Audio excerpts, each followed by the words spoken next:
Bonjour chers amis, voilà j'ai intitulé ce message Encouragement des saints dans la souffrance.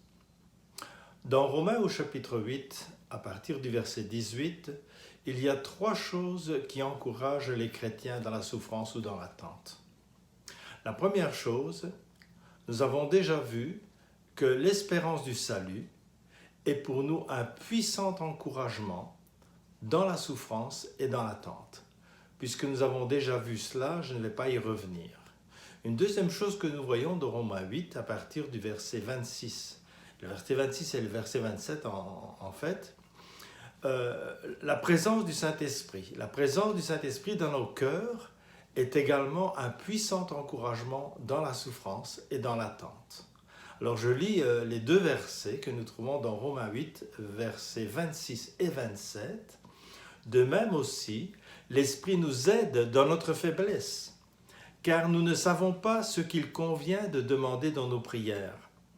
Mais l'Esprit lui-même intercède par des soupirs inexprimables, et celui qui sonde les cœurs connaît la pensée de l'Esprit, parce que c'est selon Dieu qu'il intercède en faveur des saints. Donc en réalité, l'Esprit nous prend en charge, car dans la peine, dans l'épreuve, nous ne savons plus ce qui convient de demander dans nos prières. Et encore moins ce qu'est la volonté de Dieu pour nous.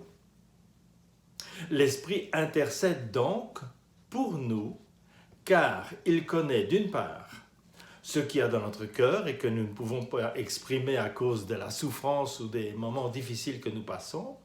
Et d'autre part, l'Esprit intercède en demandant à Dieu ce qui est selon sa volonté.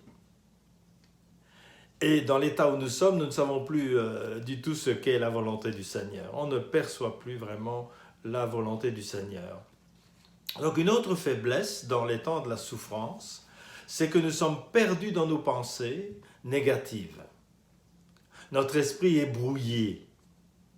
Nous avons besoin d'aide pour remettre notre raisonnement en place. Nous allons jusqu'à douter même que Dieu nous aime et parfois douter de notre salut.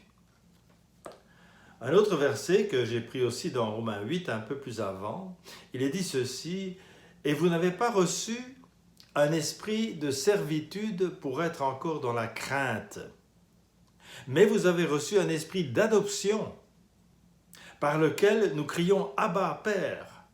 L'Esprit lui-même rend témoignage à notre esprit que nous sommes enfants de Dieu. Or, si nous sommes enfants, nous sommes aussi héritiers, héritiers de Dieu et co-héritiers de Christ, si toutefois nous souffrons avec lui afin d'être glorifiés avec lui. Ce sont les versets 15 à 17 que je viens de lire. Donc c'est l'Esprit qui nous convainc dans les temps de souffrance ou de difficulté que nous sommes véritablement enfants de Dieu. Est-ce que Dieu est insensible au point de laisser ses enfants souffrir inutilement sans réagir? Bien sûr que non. S'il nous a adoptés comme fils, comme filles, ce n'est pas pour nous laisser tomber. Pour son Fils Jésus-Christ, son Fils unique, Dieu ne l'a pas abandonné. Bien que Jésus lui a demandé « Pourquoi m'as-tu abandonné ?» mais Dieu ne l'a pas vraiment abandonné dans la souffrance et dans la mort, puisqu'il est ressuscité des morts et qu'il est glorifié. Notre souffrance est parfois le moyen que Satan emploie pour nous détourner de notre bien suprême. Notre bien suprême, c'est Dieu. C'est pourquoi l'Esprit nous aide dans notre faiblesse.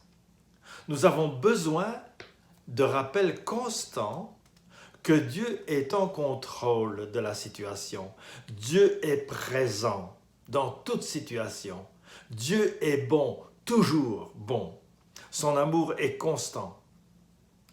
Dans son découragement, Jérémie disait ceci: « Tu m'as enlevé la paix, je ne connais plus le bonheur, et j'ai dit, ma force est perdue, je n'ai plus d'espérance en l'Éternel. quand je pense à ma détresse et à ma misère, à l'absinthe et au poison, quand mon âme s'en souvient, elle est abattue au-dedans de moi. Voici ce que je veux repasser dans mon cœur, ce qui me donnera de l'espérance. Les bontés de l'Éternel ne sont pas épuisées, ses compassions ne sont pas à leur terme, elles se renouvellent chaque matin. Oh, que ta fidélité est grande! Et l'Éternel est mon partage, dit mon âme, c'est pourquoi je veux espérer en lui. L'Éternel a de la bonté pour qui espère en lui, pour l'âme qui le recherche. Il est bon d'attendre en silence le secours de l'Éternel. C'est une lecture que j'ai faite dans Lamentation de Jérémie, chapitre 3, versets 17 à 26. La souffrance, l'épreuve peuvent nous amener très loin dans nos pensées. Vous connaissez bien l'expression « broyer du noir ». Jérémie disait « Mon âme est abattue au-dedans de moi ». Alors, qu'est-ce qui lui a remonté le moral dans le fond à Jérémie?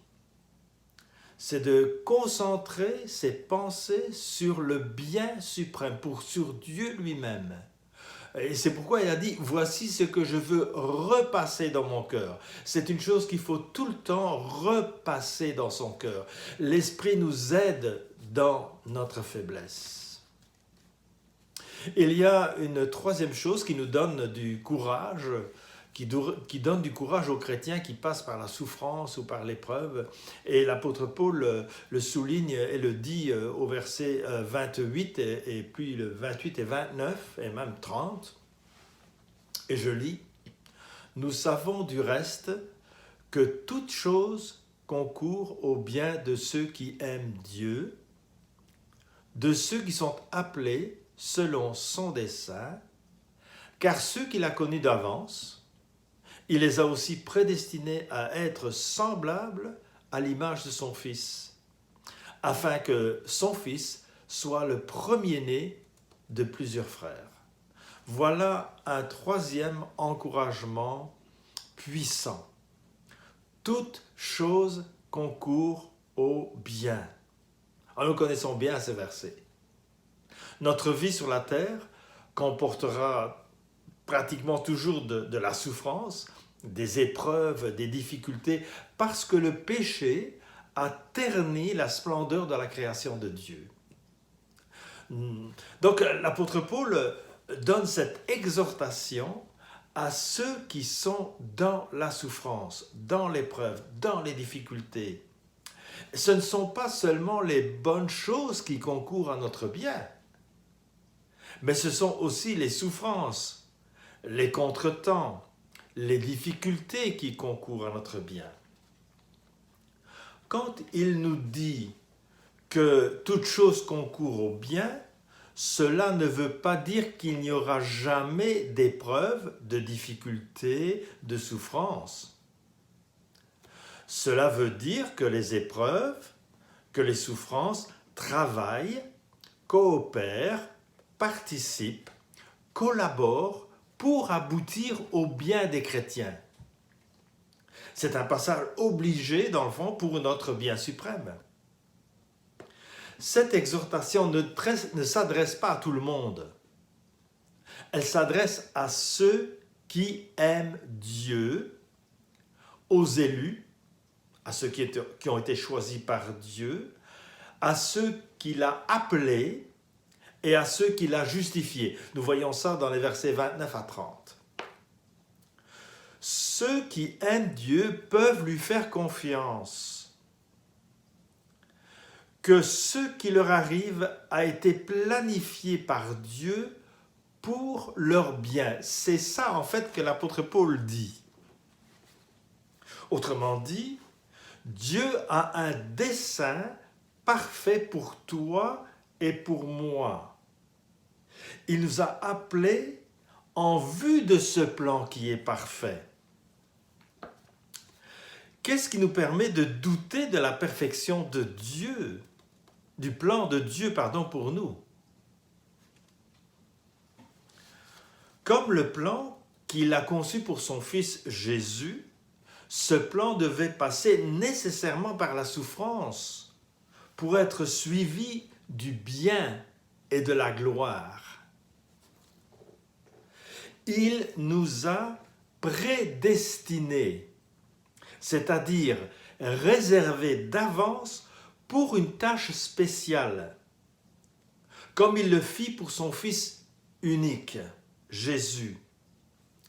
Il nous est dit par exemple dans les Actes des Apôtres, chapitre 4, versets 27 à 28, en effet, contre ton saint serviteur Jésus, que tu as oint, donc il l'a choisi, Hérode et Ponce Pilate se sont ligués dans cette ville avec les nations, avec les peuples d'Israël, pour faire ce que ta main et ton conseil avaient arrêté d'avance. Donc Dieu avait ce dessein-là pour Jésus-Christ. Autrement dit, Jésus était prédestiné à souffrir pour guérir. L'apôtre Paul nous dit, car ceux qu'il a connus d'avance, il les a aussi prédestinés à être semblables à son Fils. Quand nous lisons cela, nous pensons bien sûr, nous sommes prédestinés à être semblables à Jésus glorifié, être semblables à ce Jésus qui est magnifié. Mais la gloire passe par la souffrance. Et cette souffrance n'est pas une fin en soi, mais comme un tremplin pour la gloire. Comme pour son Fils, la souffrance mène toujours à un bien ultime. Pour lui, pour Jésus, il a souffert pour le bien des autres, c'est-à-dire pour ton bien et pour mon bien. Pour nous, la souffrance opère pour notre bien et parfois aussi pour ceux des autres. Nous avons un exemple extraordinaire avec Joseph. Dieu avait un destin pour Joseph. Comment peut-on le savoir? Parce que par 2 fois, Joseph a eu un songe. Donc, en réalité, Dieu lui révèle ce qu'il va faire. Donc, il a un plan ou un dessein pour Joseph. Dieu avait une destinée pour lui. Et Joseph semble avoir compris ce que Dieu lui disait, mais en tout cas, ses frères et son père ont très bien compris, et ça gênait énormément ses frères. Pourtant, tout ça semble indiquer le contraire. Il est malmené par ses frères. Les frères de Joseph veulent même le tuer, mais cela n'arrivera pas. Pourquoi cela n'arrivera pas? Parce que ce n'était pas le destin de Dieu pour Joseph, bien entendu. Dieu veille et protège Joseph dans sa souffrance. Elle ne dépassera pas, sa souffrance ne dépassera pas les limites que Dieu a assignées pour lui. C'est Dieu qui crée l'histoire des hommes. Dieu ne subit pas l'histoire des hommes, il crée l'histoire des hommes. Il fait passer une caravane de vendeurs ismaélites juste au bon moment. Et ces Israélites vont dans la bonne direction, c'est-à-dire vers l'Égypte. Joseph devait avoir plus ou moins 17 ans lorsqu'il est vendu comme esclave en Égypte. Donc, loin de sa famille. Et plusieurs fois, Dieu lui fait un clin d'œil en le bénissant dans son malheur. C'est extraordinaire.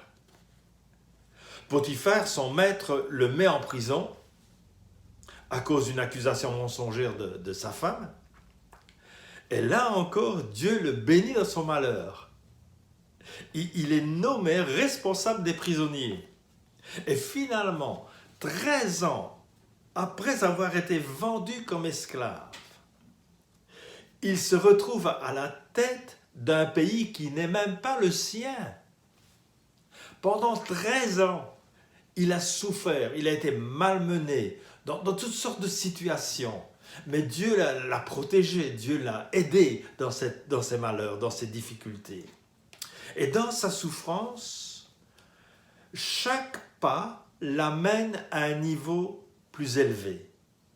Dieu est occupé de le former, Dieu le forge, Dieu le purifie comme l'or est purifié au creuset. Comment Joseph a-t-il pu supporter cela? Je lis ici dans Genèse 45, versets 4 et 5, « Joseph dit à ses frères, « Approchez-vous de moi. » Bien sûr, les frères avaient peur de rencontrer Joseph. Alors Joseph leur dit, « Mais approchez-vous de moi. » Et ils s'approchèrent. Et il dit, « Je suis Joseph, votre frère, que vous avez vendu pour être amené en Égypte. Maintenant, ne vous affligez pas. Et ne soyez pas fâchés de m'avoir vendu pour être conduit ici. Car c'est pour vous sauver la vie que Dieu m'a envoyé devant vous. Dieu m'a envoyé devant vous pour vous faire subsister dans le pays, pour vous faire vivre une grande délivrance. Ce n'est donc pas vous qui m'avez envoyé ici, mais c'est Dieu. Il m'a établi père de Pharaon, maître de toute sa maison, gouverneur de tout le pays d'Égypte. Ce n'est pas Pharaon qui l'a mis en place. Ce n'est pas Pharaon qui lui a donné cette position. C'est Dieu. Donc, autrement dit, Joseph est convaincu que c'est Dieu qui l'a amené là. Autrement dit, c'est Dieu qui a permis qu'il soit vendu. C'est Dieu qui a permis qu'il soit mis en prison. C'est Dieu qui a permis qu'il soit élevé comme Premier ministre. En quoi pourrait-il le reprocher à ses frères? Il sait très bien que c'est Dieu, et Dieu l'avait prévenu bien avant par des songes. Dieu avait un dessein pour Joseph, et ce dessein passait par 13 années de souffrance. Mais dans cette souffrance, Dieu l'a soutenu toujours. Dieu n'a pas permis que cela aille au-delà des limites qu'il avait fixées. Et les frères de Joseph et Pharaon ne sont que des outils entre les mains de Dieu. C'est Dieu qui a dirigé tous ces événements. Nous savons du reste que toute chose concourt au bien de ceux qui aiment Dieu, de ceux qui sont appelés selon son dessein. Car ceux qu'il a connus d'avance, ça c'est l'élection, car ceux qu'il a connus d'avance, il les a aussi prédestinés à être semblables à l'image de son Fils, afin que son Fils soit le premier-né de plusieurs frères. Donc, ce plan qui a été fixé d'avance débouche sur une fin certaine et glorieuse. Et ce plan, d'après Paul aux Romains, passe par quoi? Il passe par un appel, ce que nous appelons le salut. Donc, Dieu l'a appelé, puis il passe par la justification, parce que Dieu ne peut pas employer quelqu'un qui n'est pas justifié. Nous appelons ça la purification parfaite, si vous voulez, pour finir dans la gloire. Ce plan, cette destinée est irrévocable. C'est Dieu qui l'a planifié. C'est le plan que Dieu a établi pour tous les croyants, chacun individuellement et personnellement. Alors, nous oublions parfois que l'appel de Dieu, quand Dieu nous a appelés au salut, il nous a aussi simultanément appelés à un travail particulier. Je lis par exemple un verset, une citation de Jésus lui-même, dans Jean 15, verset 16, il est dit ceci, « Ce n'est pas vous qui m'avez choisi, mais c'est moi qui vous ai choisi. Et je vous ai établi afin que vous alliez, que vous portiez du fruit et que votre fruit demeure, afin que ce que vous demanderez au Père en mon nom, il vous le donne. » Alors écoutez bien ce que Jésus a dit. Il a dit, non, mais on pense parfois, mais moi j'ai choisi d'accepter Jésus-Christ. Jésus nous a choisis déjà avant qu'on le choisisse. Et c'est pourquoi il est dit, ce n'est pas vous qui m'avez choisi, mais c'est lui qui nous a choisis. Autrement dit, c'est lui qui nous a élus. L'élection, le choix de Dieu. Mais ce choix est toujours accompagné de « je vous ai établi ». Et le fait d'établir quelqu'un, c'est le prédestiner à une vie particulière. Donc Jésus nous dit ici qu'il nous a choisis. Ton salut, mon salut est l'initiative de Jésus. Et il nous a aussi établis, je le répète. Qu'est-ce que Jésus veut dire en disant « je vous ai établi » je vous dis simplement, établir quelqu'un, ce mot grec-là veut dire, c'est assigner quelqu'un à une tâche particulière. Nous appelons ça un dessein.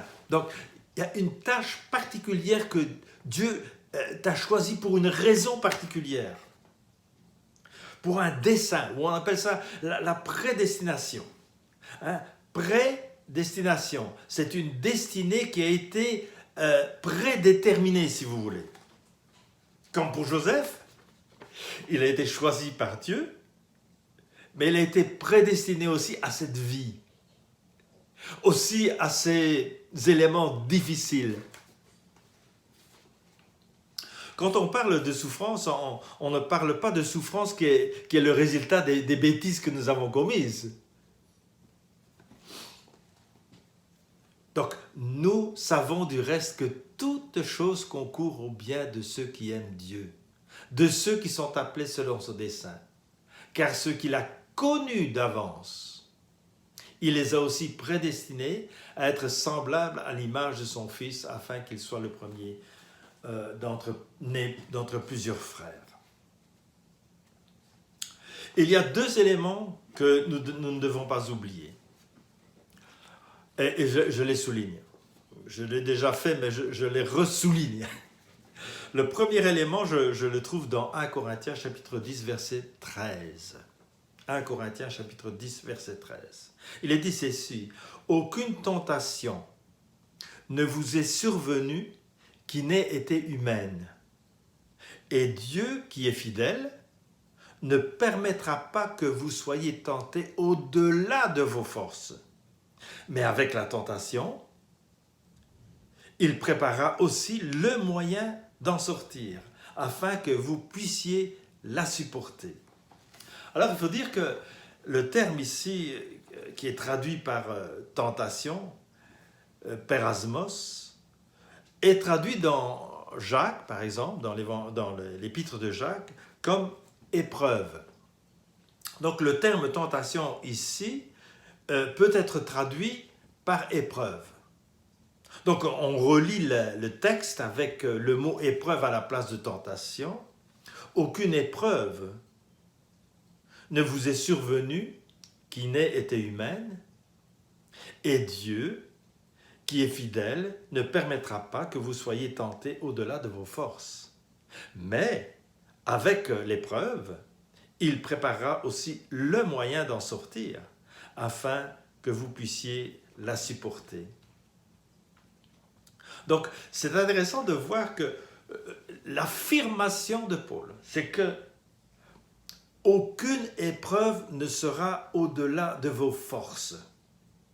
Dieu donc limite l'intensité et la longueur de l'épreuve pour qu'on puisse la supporter. D'autre part, Dieu prépare la porte, pas une porte, Dieu prépare la porte de sortie de l'épreuve, l'issue de sortie de l'épreuve. Donc Dieu tient trop à nous. C'est pourquoi il la contrôle avec précision. Lorsqu'il nous arrive quelque chose nous tombe dessus, on peut se dire, mais qu'est-ce qui se passe? Qu'est-ce que Dieu est occupé de faire? Eh bien, Dieu est tout à fait en contrôle.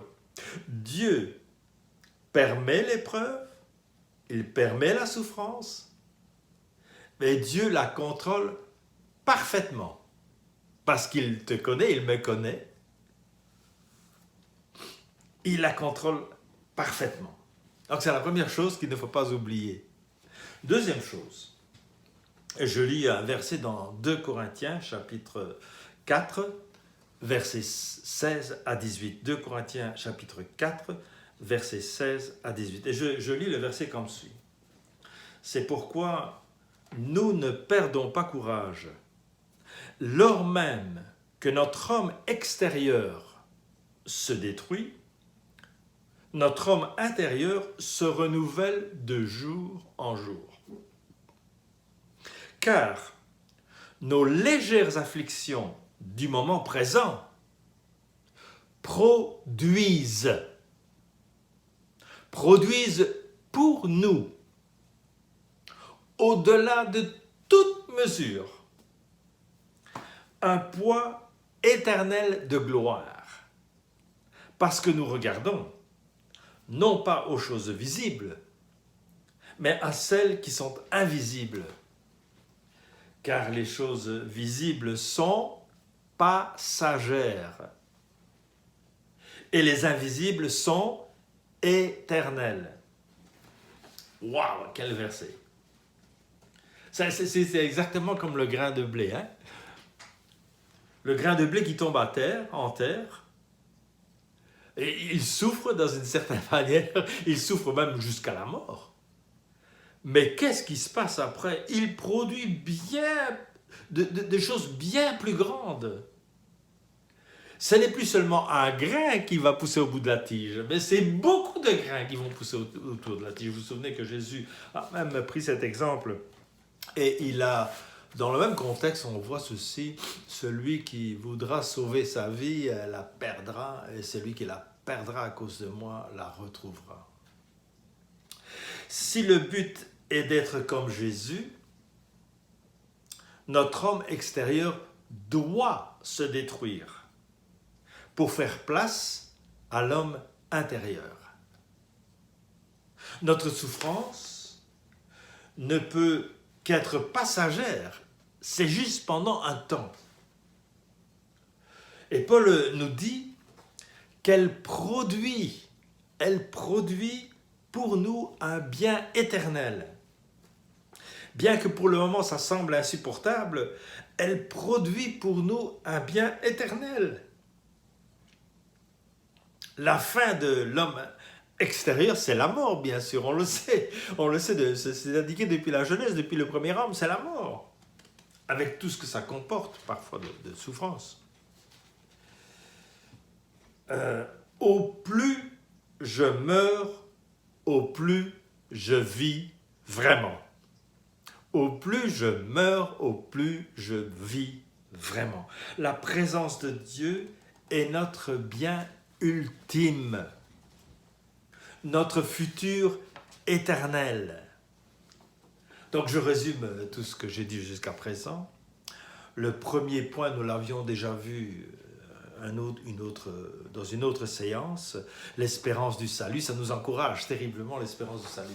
Mais il y a deux autres choses que l'apôtre Paul mentionne aussi dans son chapitre 8, c'est que l'Esprit m'aide dans mes faiblesses. Parce que quand je passe par la souffrance, j'ai d'immenses faiblesses. Et ce qui se passe, c'est que je rumine tellement les choses négatives que je n'arrive plus même à prier correctement. Je ne sais même plus ce que je dois demander à Dieu dans mes prières.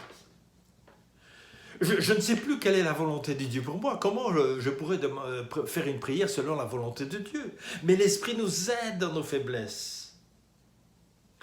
Et aussi l'Esprit nous rappelle que nous sommes enfants de Dieu. Abba Père, il nous rappelle que nous sommes enfants de Dieu. Et nous avons besoin de ça parce que parfois, nous pensons même que Dieu nous a abandonnés. Mais Dieu nous rappelle, je t'ai adopté dans ma famille. Tu fais partie de moi. Et tu es mon héritier. Et puis l'apôtre Paul souligne en troisième lieu que toute chose concourt à notre bien. Toute chose. Pas seulement les bonnes choses, mais aussi les épreuves, les difficultés concourent, coopèrent à notre bien ultime. Et il nous rappelle que j'ai été choisi par Dieu. Dieu est venu et m'a choisi comme enfant. Et non seulement il m'a choisi, mais en même temps de me choisir, il m'a établi, c'est-à-dire il m'a prédestiné. Il a un plan pour moi. Et le plan qu'il a pour moi est le meilleur plan pour moi. Et même si je passe par la souffrance, par l'opposition, par la calamité, que sais-je encore, Dieu est là. Et jamais il nous laissera éprouver au-delà de nos forces.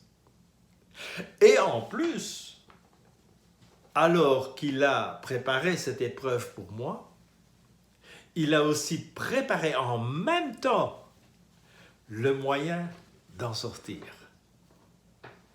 Et puis finalement, mes souffrances sont passagères et elles produisent en moi un bien éternel. Voilà un réel encouragement lorsque je passe dans la souffrance, dans les difficultés, qu'importe. Prions, Seigneur. Merci, Seigneur, parce que tu prends tellement bien soin de moi. Quand moi je dors, toi tu veilles.